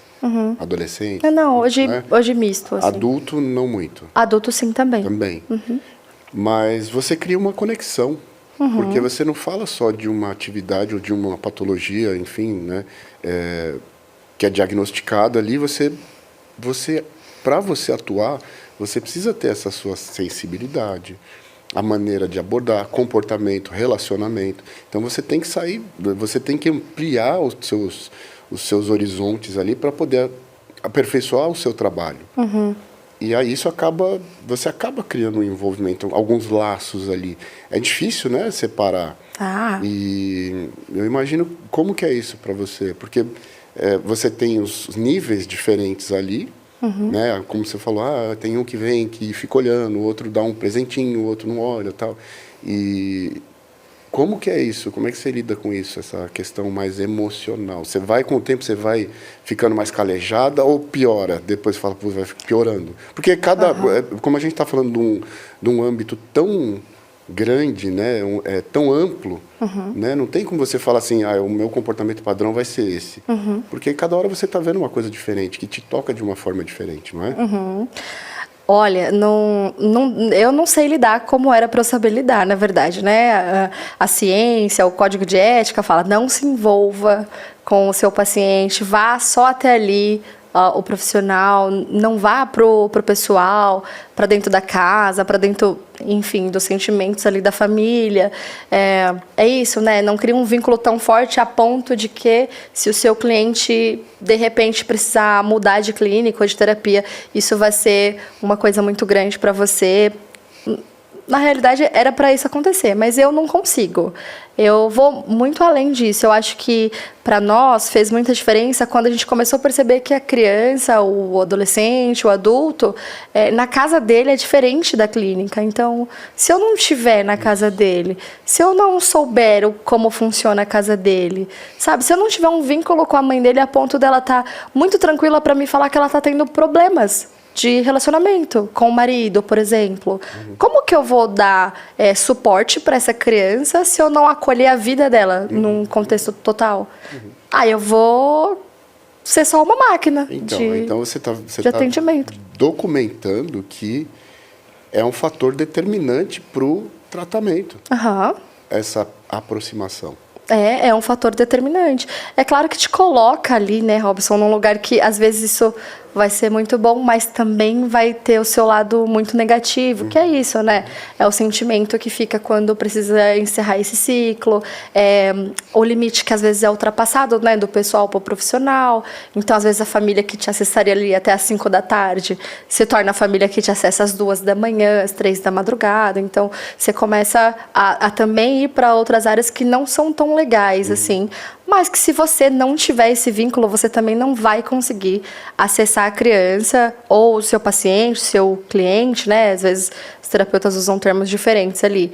Você não vai conseguir acessar. Não adianta você pensar que você é o terapeuta do consultório e é isso, né? Nada vai ser só aquilo ali, você vai mudar tudo ali, quando a criança chegar em casa vai estar lindo. Não vai, não. Então, minha perspectiva se eu não tiver um envolvimento emocional com o meu cliente, com a família do meu cliente, ele não vai estar confortável para dizer para mim quais são as maiores dificuldades. Eu não vou saber como ajudá-lo de verdade, então não vai fazer nenhum sentido a terapia, porque vai funcionar só ali, naquele contexto, né?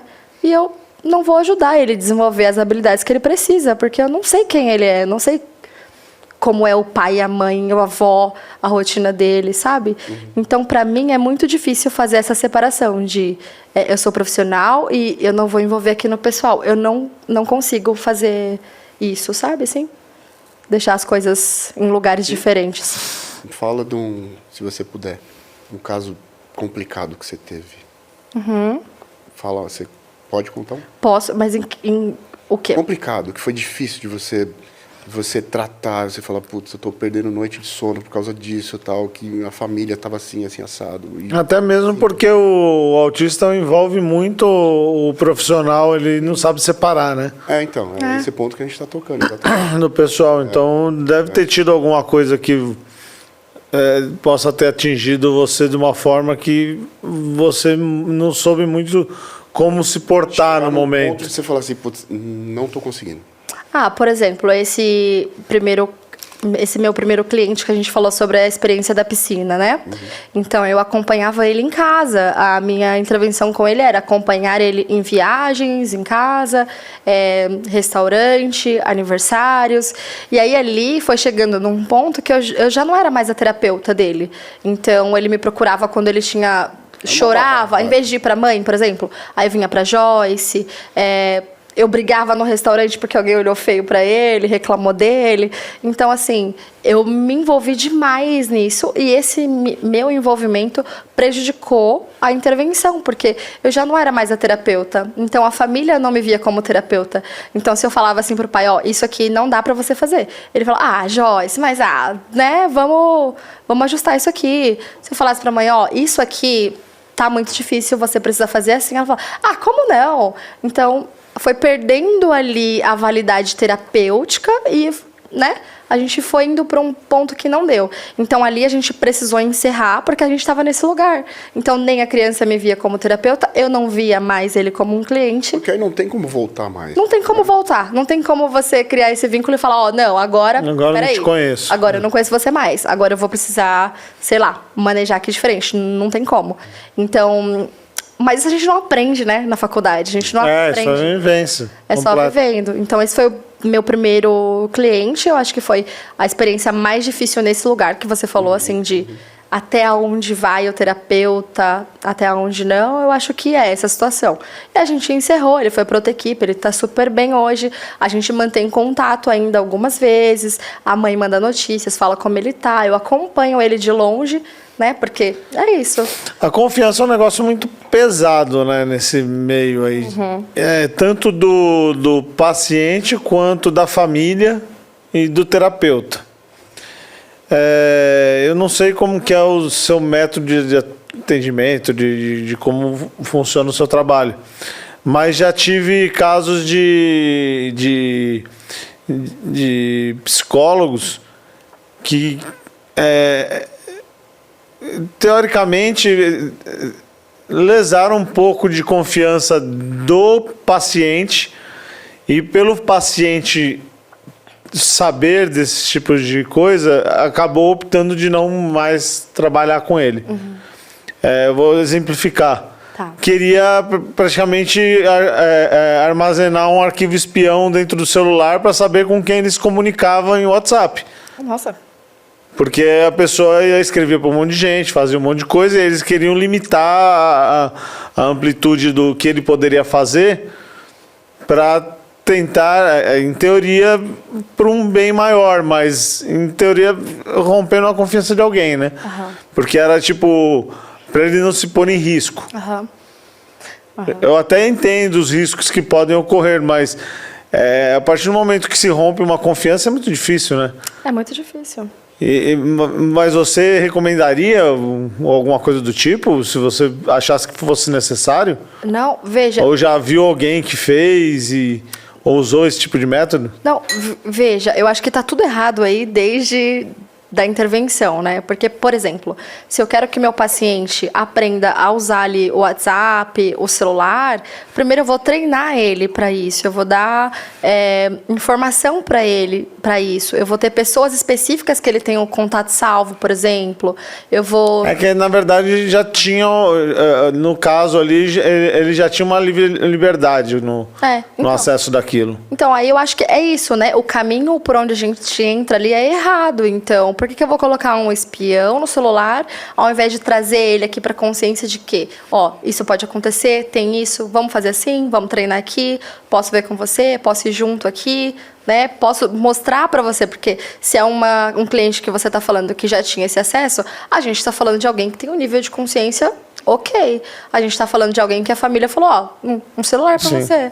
Então, não precisava de um espião, precisava de uma intervenção.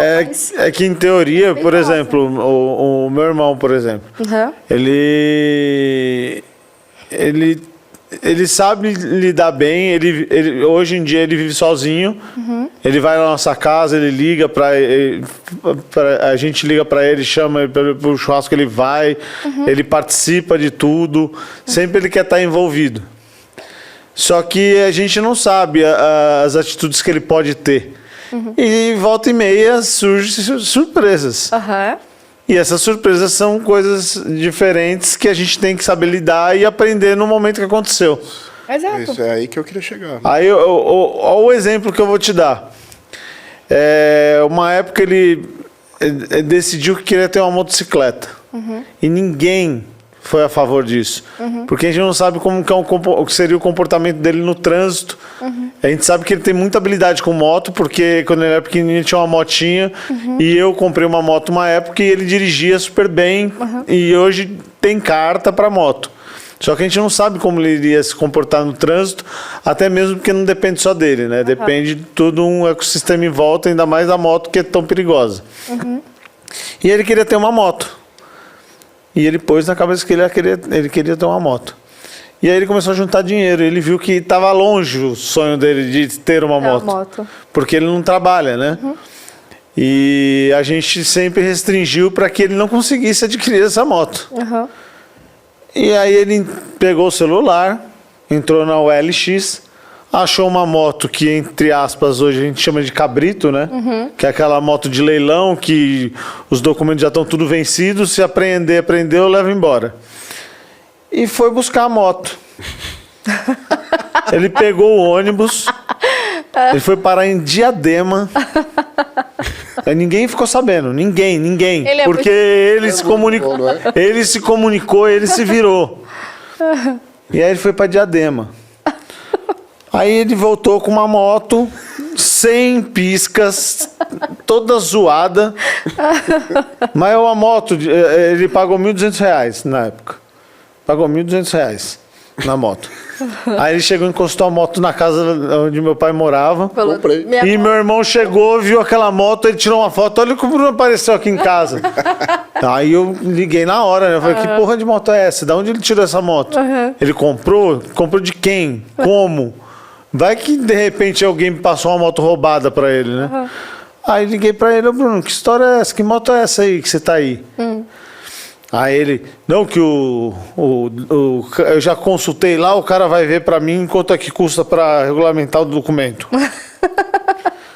Eu falei, Bruno, mas como assim regulamentar o documento?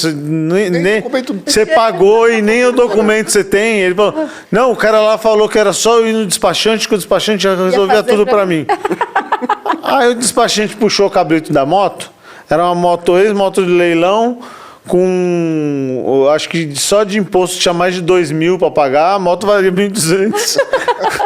Ele achando, eu fiz um super negócio. Não, e aí eu fui juntando as peças, chama daqui, chama dali. Ô Bruno, que história é essa? Onde que você foi buscar isso? Em Diadema.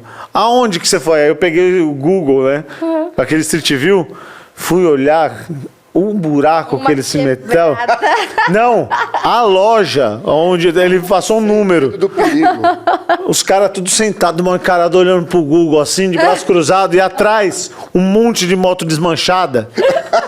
Atrás, assim, e é uma portinha. Você não levou lá pra devolver? Não, que isso é doido. Eu vou te falar, o Bruno é maior que eu, viu? Mentira! Não, aí eu cheguei assim, eu falei, ô Bruno. Como é que foi isso? Você chegou lá e pegou... Não. Ainda mandei ele trocar o tanque que estava amassado. E o cara foi atrás de um tanque para ele e trocou o tanque da moto para ele. Ele é muito bom. O cara é muito bom. Olha o tanto de habilidade que eu quero. Mas aí quem teve que resolver o pepino? Você, lógico. Aí eu peguei e consultei, coincidentemente, a financeira que financiou a moto inicialmente antes de ir para leilão era de Cotia. Do nada, muito coincidência. Aí fui lá devolver a moto. Falei, essa moto tá aqui no nome de vocês, que é uma moto que foi financiada aí, não foi quitada, tá aqui, ó, tô devolvendo a moto. Falei, não posso receber isso não, o cara falou. Essa moto já foi para leilão, não é mais nossa, ninguém deu baixa. Mas o que eu faço com essa moto? Tem que pagar documento. Deixasse com o Bruno. Então, mas não deixasse com o Bruno, você é doida? Compra um capacete novo. Amanhã alguém vai lá e faz um registro que roubaram a moto e ele não fica nem sabendo. Tô brincando. Que vida louca. Mas olha só, que loucura. A gente não pensa, a gente não se prepara para essas, essas coisas. São coisas que acontecem a gente, na vida e a gente vai resolvendo. Aí você chega num ponto que é onde quando você falou de instalar um aplicativo de segurança para ver. Mas é invasão de privacidade, é o mesmo jeito, né, cara? Eu quero dizer assim, você vê a amplitude disso. Então as pessoas não sabem lidar ainda com isso. Não. Nem vão saber, nunca vão saber lidar. Eu falo, não dá para condenar porque a pessoa falou, não, vou colocar um aplicativo para ver com o que ele está falando. De repente é um método que ela achou que fosse seguro. Eu acho que Entende? depende, você precisa pensar em fazer uma... É porque aqui a gente está falando de um terapeuta que fez isso. Sim. É diferente de, assim, de um... Não, pensou em fazer, não fez. Ah, tá. Então. A gente não deixou fazer. Isso. Então, assim, não é como terapeuta, né? Eu acho que esse é um comportamento socialmente aceito para pessoas que não têm tanta experiência na área. Assim. Isso. Então, ok. Que de repente falta conhecimento. Falta conhecimento. Exato. Não é maldade, né? Isso, Ignorância, às isso, vezes. exatamente. E se eu for pensar aqui no campo terapêutico, eu mesma nunca tive uma situação que um cliente meu comprou uma moto de Diadema. Então, eu não vou... Você ia estar aprendendo coisa nova. Não, legal. Perigo do seu irmão? Então agora... Seu irmão vida louca? Então agora eu já tenho isso no meu repertório. Quando eu for atender um adulto, eu preciso saber o que ele quer fazer. Qual que é a maior vontade dele? É comprar uma moto? Então... Roubado? Já vou ficar ligeiro. Mas a terapia, depois, na vida adulta, é isso. Eu vou falar pro cara, o que é isso, xícara? O que é isso, água? E sabe como que eu tive que resolver o negócio? Eu comprei a moto do Bruno, pelo mesmo preço que ele pagou, e passei em serviço para um jardineiro que adorava a moto cabrito. Mas o cara só me pagou até R$800 de serviço. O Bruno não vai preso, mas o jardineiro... O jardineiro. Não, E outra? ele gostava o cara já fazia isso, cada semana ele aparecia com uma moto. O Bruno tem que lançar curso, o cara é empreendedor. Tem. Vou comprar, vou Pablo vender. Marçal aprendeu com ele. E sabe como é que ele voltou? Ele voltou de noite, no rodoanel. Meu Deus! Tudo apagado, que as luzes não funcionavam. Dirigindo aquela moto. Ele é muito genial. Imagina ele daquele tamanhão em cima de uma CG Aquele gorila de 125. circo numa bicicletinha. Deve ter vários vídeos dele por aí que o pessoal gravando. Olha isso aqui. Cara, tô falando pra você. Bruno Vida Louca. E quando Mas não dá pra prever. Não dá. Exato. Por isso que a gente fala que, assim, que o acompanhamento do TEA, ele não é só na primeira fase da vida. Precisa ser até o final. Porque não dá pra gente prever. Mas vamos supor que o Bruno ele tenha um acompanhamento com alguém que sabe lidar ali com as situações da vida dele. A gente tá com dificuldade de ter atendimento dele, porque agora ele não confia mais em ninguém. Então, ele não quer fazer. Mas por quê? Porque é isso, porque as pessoas não acessaram ele com respeito aonde deveria ir. Sim. Então, se ele tem um bom terapeuta, por exemplo, o terapeuta vai identificar o que é um risco para o Bruno. É um risco para o Bruno pôr uma panela no fogo? Não, mas é um risco para o Bruno comprar uma moto. Então, eu vou trabalhar dentro do que é risco para ele, na idade, no interesse que ele tem ali. É isso que eu vou fazer, entendeu? Entendi. Então, eu acho que... Tem que adequar o... Mas não foi um risco comprar uma moto roubada na comunidade? Que risco que ele vai ter? Nem você andando rodoanel desse jeito. Não, teve pior. Que risco que esse menino... Teve uma. Você Antes dele percebe? comprar a moto, antes dele ter a moto... Comprou uma arma, comprou um... Não, ele comprou um capacete no leilão aqui na Raposo. E ele tem um jeito dele de ficar observando as pessoas de longe. Olha. Ele fica olhando para ver o que as pessoas estão fazendo. E aí ele foi adquirir um capacete. Aí ele deu lance. E o motoqueiro... Lance ainda. Não, ele deu lance. E aí o motoqueiro queria o capacete que ele tinha dado lance. Foi lá e deu um lance. Ele foi lá e deu um lance maior. E aí levou o capacete quase no preço do capacete novo. Só que... Motoqueiro. Não, só que... Esse cara... Ele ficava observando as pessoas de longe. Só que por descuido, não sei, eu acho que nem... Ele observou exatamente a mulher do motoqueiro que ele deu o lance. Ficou olhando pra mulher, o cara ficou puto, deu-lhe um soco no meio do peito. Quase arranjou confusão lá. Gente. Tô falando pra você. Aí ele nem pensou em dar E sabe o que ele fez? Isso aqui é o pior. Não, ele ficou revoltado, que o cara foi abrir um boletim de ocorrência. E agressão física e não sei o quê. Não, ele é muito genial. Brincadeira. Não tô falando, é o mesmo capacete que ele voltou na moto, dirigindo. E ainda voltou. Ele ganhou o capacete. Não, ele tem um autocontrole super, eu teria dado uma cacetada no cara, primeiro de tudo. Não, acho que ele não pega na hora, não sei como funciona esses leilão. Sei que ele chegou com o capacete lá na casa dele. Ai, gente. Mas você vê, muda, né, o contexto. Precisa mudar, a gente precisa adaptar a pessoa. E É isso que é importante, ter um profissional que consiga enxergar todas as particularidades do paciente e tentar organizar de uma forma que isso seja o melhor para ele, né?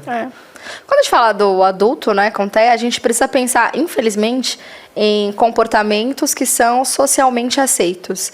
Então, a gente vai sempre trabalhar em cima disso. Eu gosto de fazer isso, tá bom, mas vamos pensar aqui se é socialmente aceito, se as pessoas estão fazendo isso também, como é que dá para você fazer? Gosto de falar coisa inadequada, tá bom, mas não dá para você falar inadequado nesse ambiente. Vamos treinar para a gente falar só aqui? Vamos reservar um tempo, um lugar, uma pessoa que você pode falar isso?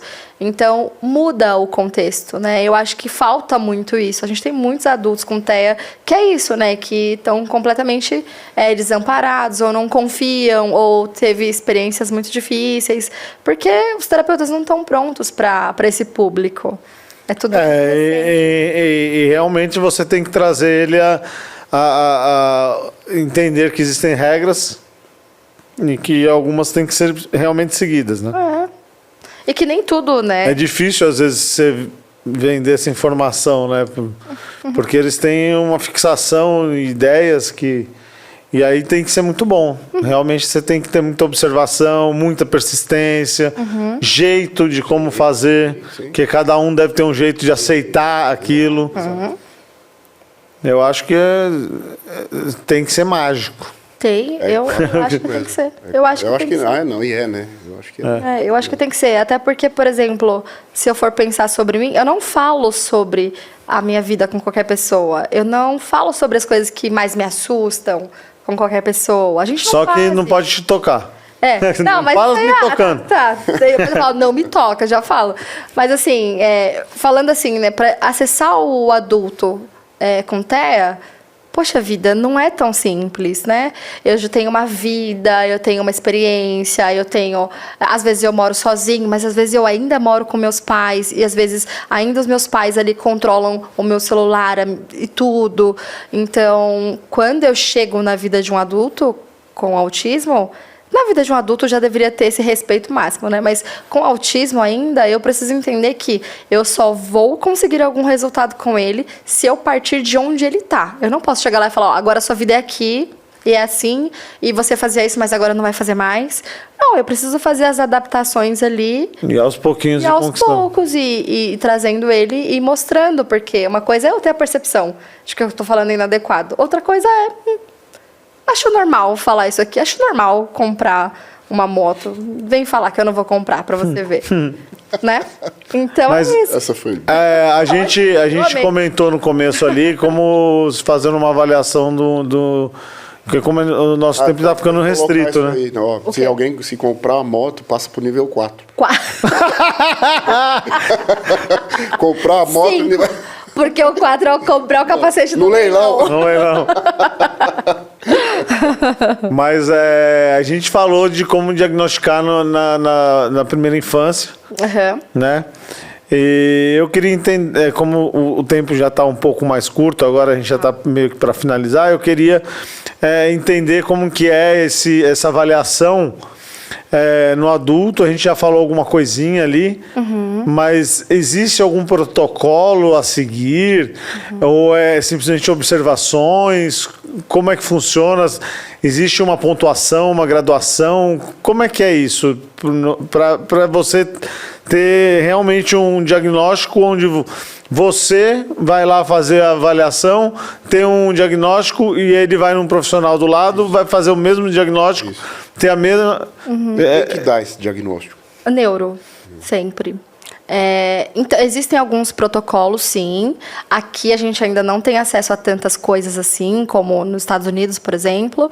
Mas existem alguns protocolos de validação, de aplicação, para ver algumas questões. Mas na vida adulta gira muito mais em torno da observação ali, né? Do relato, do que você está trazendo para mim, do que você tem de história, o que sua família lembra. Para um adulto falar assim... eu acho que eu tenho autismo, eu vou no neuro. É porque ele já vem ali de vários episódios que para ele é muito difícil. E é comum, ok, porque a gente está falando de um adulto, por exemplo, de 40 anos, não tinha tanta informação. Então pode ser que essa criança cresceu ali com autismo e passou batido e ninguém viu. Mas essa como que fala? Anamnese. Anamnese. Se você fizer simplesmente da observação, Sua observação pode ser diferente do profissional do lado. Pode ter uma diferença. Não existe nenhuma padronização? Existe testes, existe protocolos para isso. Mas você consegue exemplificar algum assim pra gente? Por exemplo, a gente vai falar de protocolos que vão dizer ali o que você tem, por exemplo, de alimentação, se você tem alguma restrição alimentar, se você come de tudo, se tem alguma classe de alimento.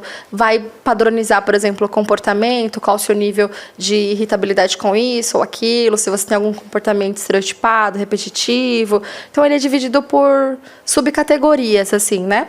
Mas é o que a gente está falando. Na vida adulta, isso é muito mais superficial, porque você vai contar para mim. Eu não vou te observar como eu observo a criança, né? Coloco a criança lá para brincar e falo, vamos ver aqui como que ela brinca. Você vai chegar para mim e eu não vou falar, tá bom, vai, come aí.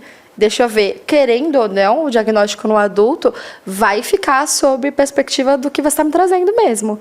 E do que as pessoas vão contar também. Relatar em volta. Relatar. Não tem como a gente... É isso, né? É essa barreira do... vou respeitar o que você está me trazendo e vou trabalhar com isso. Não tem como eu falar, tá bom, então, Robson, você está me falando isso, mas eu vou querer ver, eu não acredito muito no que você está dizendo. Então, faz isso aqui para mim, para ver se rola. Então, os testes na vida adulta também vão depender da resposta do indivíduo que está lá. E como profissional, eu vou precisar, lógico, receber essa informação, vou precisar criar algumas situações ali, vou precisar, né? Identificar se ok ou não, e ver outras coisas. Moto ou não. Para com isso, Robson. Você vai pegar no pé do Bruno agora? É um teste. É um exemplo. Posso dar um exemplo de coisa engraçada? Pode. Ele fazendo arroz. Sabe como que ele faz arroz? 8 dentes de alho. Ele só faz arroz com 8 dentes de alho, cara. Ele é as mesmas 3 canecas. Que delícia. Pum, aí ele pega aquele arrozão que ele fez lá. Acabou. Deve. Fica aquele cheiro espalhado pela casa. Aí ele pega, mês. enfia a panela na geladeira Com arroz, né? aí ele faz a comida para uma semana para ele. Aí ele faz um panelão assim e come arroz, que é uma desgraça. Ele enche o prato assim, ó, de arroz. Ele é enorme. Ele enche o prato de arroz, feijão. Aí depois ele põe um filé de frango frito, sem óleo nenhum, na frigideira. O peito do... Sabe quando você compra o peito? Ele já vem limpo, né? Ele limpa mais ainda. Ele tira o restinho de tudo, não deixa uma gordura. E aí ele frita 2 filézinhos daquele, põe do lado e come. É isso, ó, sempre a mesma comida. Cara, é muito... 8 dentes de alho.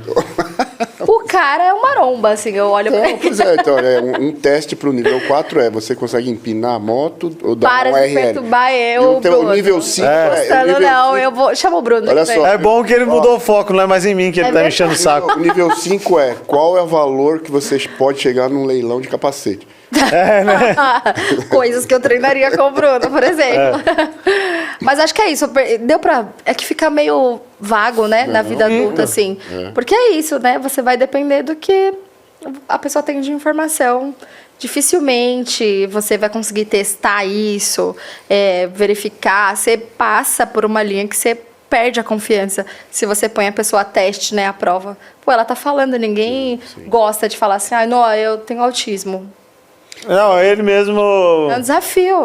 Esses dias, ele tava no condomínio onde ele fica aqui de vez em quando. Empinando moto? Não, ele não empina moto lá.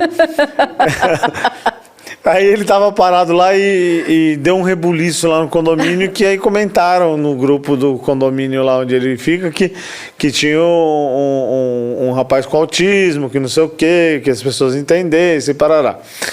Aí passou um tempo, ele tá passando na portaria e aí um menino chegou assim, um menininho pequenininho mesmo, devia ter seus 10 anos no máximo. É você que tem autismo? Aí ele, mais ou menos. Mais ou menos. Mais ou menos. Eu sei. Nível 1, por favor. Eu tô no nível 1. Ele falou mais ou menos, ele falou. Maravilhoso. Que barato. Não, o Bruno é uma figura. Putz, ele é uma figura. Muito bom. Eu racho o bico com as coisas dele. Mas também me dá cada perrengue, dá cada desespero. Com certeza. Imagina. É cada uma que ele me apronta. E aí, Robson, perguntas? Acho que já deu, né? Se a gente ficar... acabou Nossa, a o gente tempo. falou pra caramba, né? Se a gente Se a gente parar para pensar assim, a gente ficaria aqui 3 horas conversando. Falei pra você. Ela ia trazer um monte de coisa, a gente ia trazer um monte de coisa e ia desenvolver isso aí, né? Mas o negócio do esporte é interessante saber que existem pessoas que têm uma facilidade mais para o esporte, que eu não imaginava. Eu sempre imagino aquele jeito mais robotizado, né? Mas é isso aí. Muito bem. Agradecer, né, Robson? Mais um episódio do nosso Conexão Saúde. Infelizmente, chegando ao final. Com essa querida Joyce Dias. Vamos ficar mais 2 horas, porque eu tava com muito nervosa. Nadinha. Ela não sabe nada do assunto. A gente ficou aqui muito não sei. O mais importante é quando a pessoa sabe e também sabe se expressar e se comunicar. Exatamente, é isso. Isso aí ajuda muito o entendimento do público, né?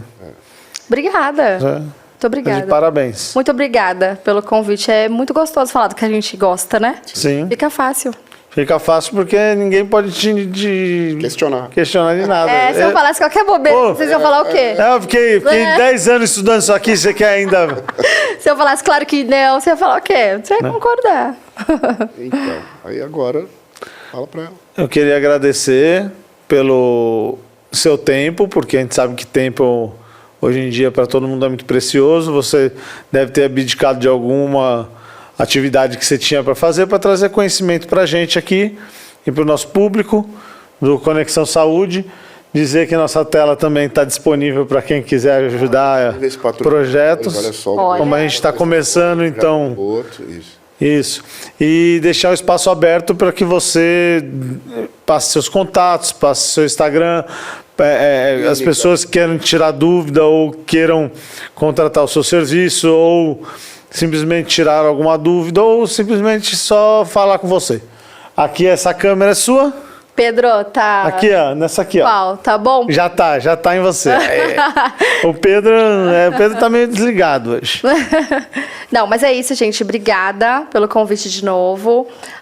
O nome do espaço é Etc. ITEA, Clínica Multidisciplinar. Quem quiser mais informação pode procurar por lá também. A gente tem uma equipe muito bacana que vai adorar tirar dúvidas de todo mundo. E o meu Instagram é Joyce Dias, fonoaudióloga. Também pode me procurar lá que tem muita informação legal. Obrigada, gente. Isso aí. Show de bola. Certo? E aí, Robson? Onde é que a gente faz tchauzinho? Ali, ó. Câmera principal. Câmera geral. Câmeras close. Não, vira você expressa, não cabe? Não. Me passa um... Como que é que ele falava, o cara lá? Câmera 1. Aquele que faleceu lá, o... Que é isso? Não vou lembrar o nome dele, mas... Nossa. Você lembra, Pedro? Vai lá, vai procurar. Não, o cara morreu, mas ele era da televisão, que ele vai, me dê a câmera tal. Ele falava com a vozinha assim. Pastor Arnaldo? Não, que pastor Arnaldo? É aqueles caras de coisa policial. Gugu ou o outro. Gugu. Mas... Marcelo Rezende. Esse mesmo! Nossa, Marcelo essa, Rezende. hein? Marcelo Rezende. Gugu. Gugu é foda. Meu Deus do céu. Ali, ó. Beleza? Um abraço. Pessoal, Obrigado. até a próxima. Tchau, tchau.